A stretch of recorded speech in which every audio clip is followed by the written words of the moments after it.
فتح مکہ کے بعد بہت سے قبائل نے اسلام قبول کر لیا، لیکن حوازن اور بنو ثقیف کے قبیلوں نے چند اور قبائل کو اپنے ساتھ ملا کر 4000 کا لشکر تیار کیا اور مسلمانوں سے زور آزمائی کا فیصلہ کیا۔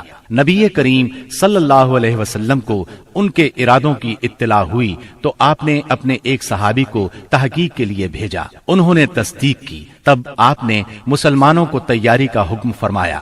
چنانچہ 10,000 مدنی اور 2,000 مکی فوج کا لشکر تیار ہو گیا۔ بعض لوگوں نے لشکر کی کثرت کے پیش نظر کہا، آج ہم مغلوب نہیں ہوں گے۔ یہ بات رسول اللہ صلی اللہ علیہ وسلم پر گراں گزری۔ شام ہوئی تو ایک سوار نے آ کر اطلاع دی کہ بنو حوازن عورتوں، بچوں اور اونٹ بکریوں سمیت نکلے ہیں۔ آپ یہ سن کر مسکرائے اور فرمایا، یہ کل انشاءاللہ مسلمانوں کا مال غنیمت ہوگا۔ 10 شوال 8 ہجری کی رات رسول اللہ صلی اللہ علیہ وسلم حنین پہنچے۔ وادی حنین مکہ معظمہ سے 30 میل دور واقع ہے۔ آپ نے وادی میں داخل ہونے سے پہلے سحر کے وقت لشکر کو ترتیب دیا۔ مہاجرین کا پرچم علی بن ابی طالب کو دیا، اوس کا پرچم اسید بن حضیر رضی اللہ عنہ کو، اور خزرج کا پرچم حباب بن منذر کو، اور کچھ دوسرے پرچم دوسرے قبائل کو دیے۔ 2 زرہیں پہنی، سر اور چہرے پر خود رکھا۔ اس کے بعد ہراول دستے نے وادی میں اترنا شروع کیا۔ اسے چھپے ہوئے دشمن کی موجودگی کا علم نہیں تھا۔ ابھی وہ اتر ہی رہا تھا کہ اچانک دشمن نے ٹڈی دل کی طرح تیروں کی بارش کر دی۔ پھر دشمن مسلمانوں پر ٹوٹ پڑا۔ اس اچانک حملے سے ہراول دستے میں انتشار پھیل گیا۔ اس میں موجود مسلمانوں کے پاؤں اکھڑ گئے۔ جو لوگ پیچھے تھے وہ بھی انہی کے ساتھ ہو لیے۔ جہاں تک رسول اللہ صلی اللہ علیہ وسلم کا تعلق ہے تو نہ صرف یہ کہ آپ چند انصار اور مہاجرین کے ساتھ اپنی جگہ پر ثابت قدم رہے، بلکہ آپ دشمن کی طرف بڑھنے کے لیے اپنے خچر کو ایڑ لگاتے اور فرماتے جا رہے تھے، انا النبی لا کذب انا ابن عبد المطلب، میں نبی ہوں، جھوٹا نہیں، میں عبد المطلب کا فرزند ہوں۔ سیدنا عباس رضی اللہ عنہ نے آپ کے حکم پر مہاجرین اور انصار کو آواز دی۔ یہ آواز سنتے ہی ہر طرف سے مسلمان رسول اللہ صلی اللہ علیہ وسلم کے گرد جمع ہونے لگے، اور اللہ نے اپنے رسول اور مسلمانوں پر سکینت طاری کر دی اور اندیکھا لشکر اتارا۔ چنانچہ مسلمانوں نے پلٹ کر حملہ کر دیا اور دھواں دار جنگ شروع ہو گئی۔ ایسے میں اللہ کے رسول صلی اللہ علیہ وسلم نے فرمایا، اب چولہا گرم ہو گیا ہے۔ پھر آپ نے ایک مٹھی میں مٹی لے کر ان کے چہروں پر ماری اور فرمایا، شاہت الوجوہ، چہرے بگڑ جائیں۔ اس مٹی سے ان کی آنکھیں بھر گئیں۔ اس کے بعد ان کی دھار کند اور ان کا کام پچھڑتا چلا گیا، یہاں تک کہ وہ پراگندہ ہو کر بھاگ نکلے، اور مسلمانوں نے مارتے کاٹتے ان کا پیچھا کیا۔ چنانچہ عورتوں اور بچوں کو پکڑ لیا اور بہت سے فوجیوں کو گرفتار کر لیا۔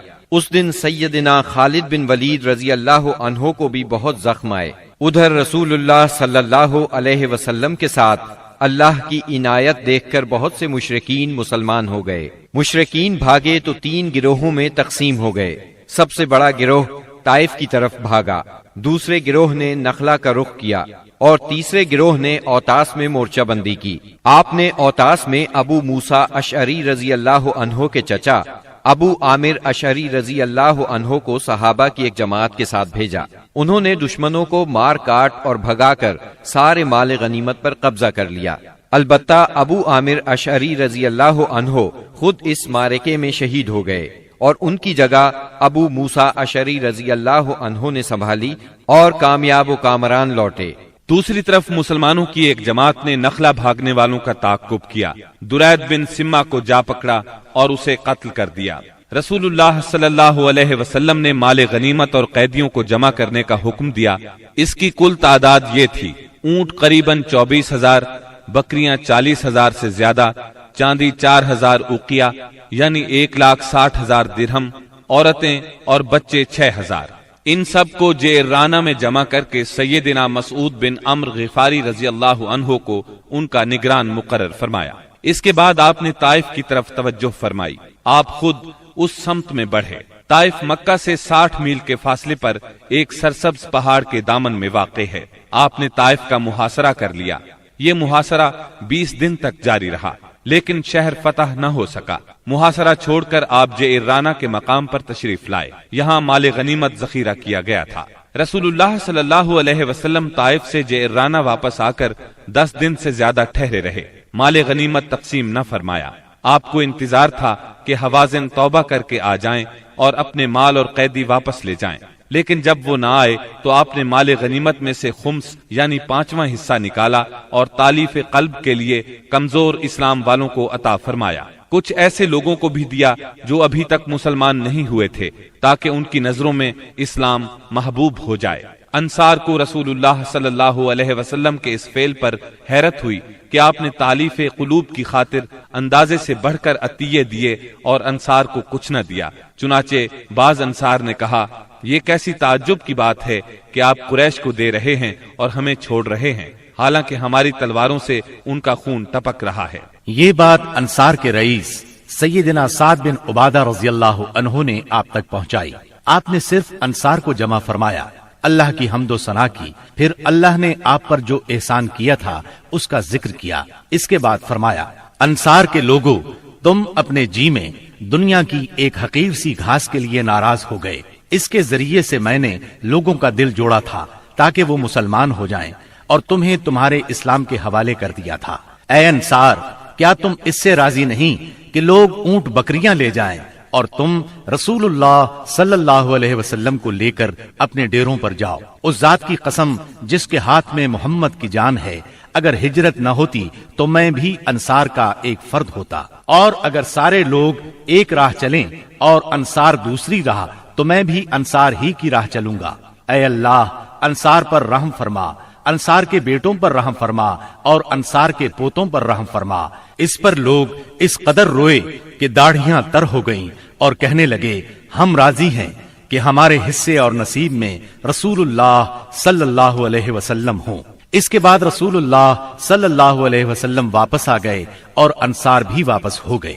بنی سعد کے ایک سردار زہیر نے آگے بڑھ کر عرض کیا، بنی سعد سے آپ کا رضاعت یعنی دودھ کا رشتہ ہے اور وہ آپ سے مہربانی کی امید رکھتے ہیں۔ اس پر آپ نے عبد المطلب کی اولاد کے حصے کے غلام اور باندیاں آزاد کر دی۔